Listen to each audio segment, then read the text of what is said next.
ఓం నమ శివాయ. శ్రీ శివాపరాధ క్షమాపణా స్తోత్రం. ఈ స్తోత్రాన్ని మనకు సాక్షాత్ శంకర భగవత్పాదుల వారు అందించారు. సమస్త లోకాలకు ఆధారమైనటువంటి ఆ పరమేశ్వరుడి ఎదుట నిలబడి, తండ్రి, అజ్ఞానంతో అహంకారంతో నేను చేసిన అపరాధాలు, తెలిసో తెలియకో పలికిన తప్పు మాటలు, ఆచరించినటువంటి దుష్కర్మలు, వాటి ఫలితాన్ని భరించే శక్తి నాలో లేదు. నా గత జన్మల పాపాల నుండి, ఈ జన్మలో చేసిన పాపాల నుండి నీవే నన్ను రక్షించు అని శరణాగతి చేసే స్తోత్రమిది. ఆదౌ కర్మ ప్రసంగాత్ కలయతి కలుషం మాతృకుక్షౌ స్థితం మాం విన్మూత్రామేధ్యమధ్యే క్వథయతి నితరాం జాఠరో జాతవేదాః యద్యద్వై తత్ర దుఃఖం వ్యథయతి నితరాం శక్యతే కేన వక్తుం క్షంతవ్యో మే పరాధః శివ శివ శివ భో శ్రీమహాదేవ శంభో. బాల్యే దుఃఖాతిరేకాన్మలలుళితవపుః స్తన్యపానే పిపాసుః నో శక్తశ్చేంద్రియేభ్యో భవమలజనితాః జంతవో మాం తుదంతి నానారోగాదిదుఃఖాద్రుదితపరవశః శంకరం న స్మరామి క్షంతవ్యో మే పరాధః శివ శివ శివ భో శ్రీమహాదేవ శంభో. ప్రౌఢోహం యౌవనస్థో విషయవిషధరైః పంచభిర్మర్మసంధౌ దష్టో నష్టో వివేకః సుతధనయువతి స్వాదు సౌఖ్యే నిషన్నః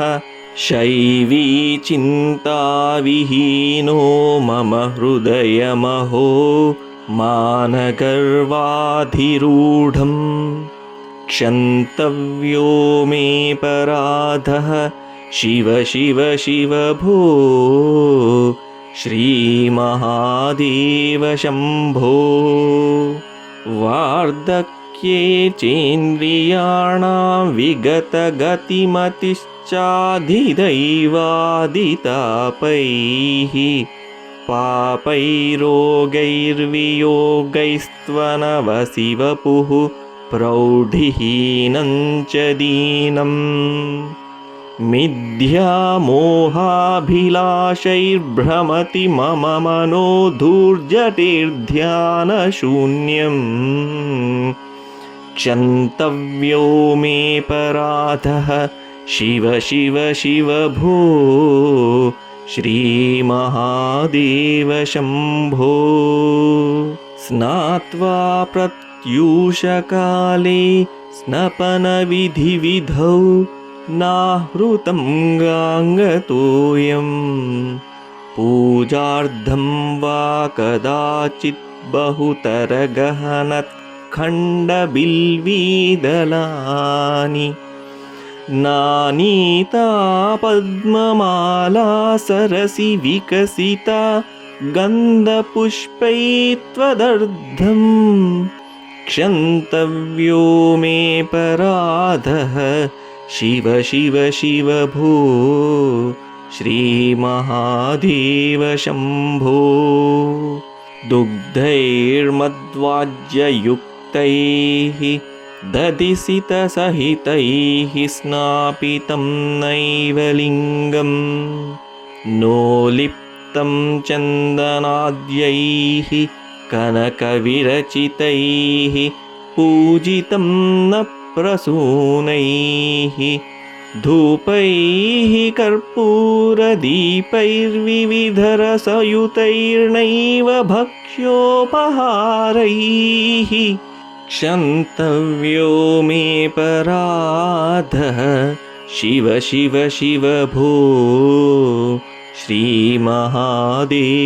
శంభో. वाक्यं स्मार्तकर्म प्रतिपदगहनप्रत्यवायाकुलाख्यं श्रौते वार्ता कथं मे द्विजकुलविहिते ब्रह्ममार्गे सुसारे ज्ञाते धर्मविचारैः श्रवणमननयोः किं निदिध्यासितव्यं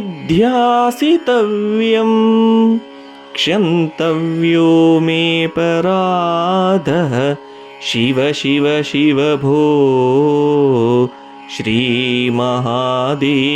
शम्भो ध्यात्वा चित्ते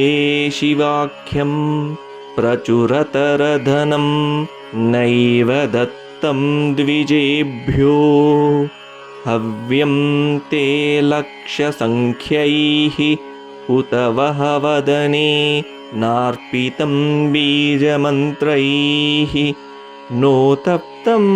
गाङ्गातीरे व्रतजपनियमैः रुद्रजाप्यैर्न वेदैः क्षन्तव्यो मे पराधः शिव शिव शिव भो श्रीमहादेव शम्भो नग्नो निस्सङ्गशुद्धस्त्रिगुणविरहितो ध्वस्तमोहान्धकारो नासाग्रेऽन्यस्तदृष्टिः विदितभवगुणो नैव दृष्टः कदाचित् उन्मन्यावस्थया त्वां विगतकलिमलं शङ्करं न स्मरामि क्षन्तव्यो मे पराधः शिव शिव शिव भो श्रीमहादेव शम्भो स्थित्वा स्थाने सरोजे प्रणवमयमरत्कुण्डले सूक्ष्ममार्गे शान्ते स्वान्ते प्रलीने प्रकटितविभवे दिव्यरूपे पराख्ये लिङ्गज्ञे ब्रह्मवाक्ये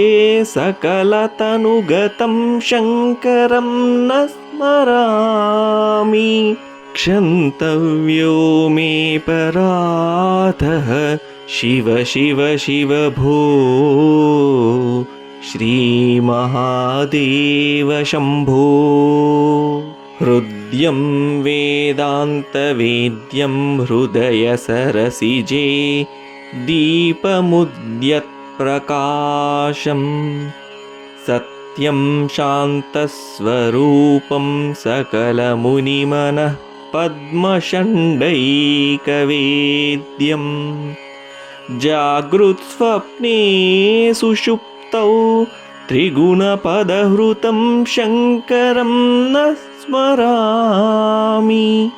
क्षन्तव्यो मे पराधः शिव शिव शिव भो श्रीमहादेव शम्भो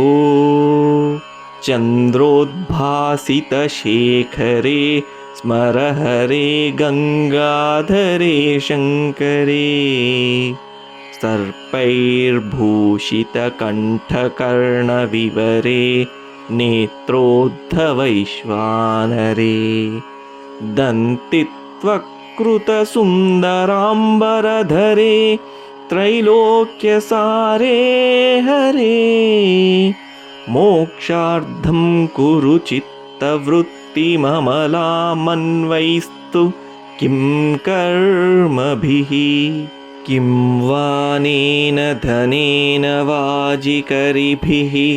प्राप्तेन राज्येन किं वा पुत्रकलत्रमित्रपशुभिर्देहेन गेहेन किम् ज्ञात्वैतत्क्षणभङ्गुरं सपदिरे त्याज्यं मनो दूरतः स्वात्मार्थं गुरुवाक्यतो भजमन श्रीपार्वतीवल्लभम् पौरोहित्यं रजनिचरितं ग्रामणीत्वं नियोगो माठापत्यं ह्यनृतवचनं साक्षिवादः परान्नं ब्रह्मद्वेषः खलजनरतिः प्राणिनां निर्दयत्वं मा भूदेवो मम पशुपते जन्म जन्मान्तरेषु आयुर्नश्यति पश्यतां प्रतिदिनं याति क्षयं यौवनम् प्रत्यायान्ति गताः पुनर्न दिवसाः कालो जगद्भक्षकः लक्ष्मीस्तोयतरङ्गभङ्गचपला विद्युच्चलं जीवितं तस्मान्मां शरणागतं शरणदत्वं रक्ष रक्षाधुना इति श्रीमच्छङ्कराचार्यविरचितौ श्रीशिवापराधक्षमापनास्तोत्रं सम्पूर्णम्।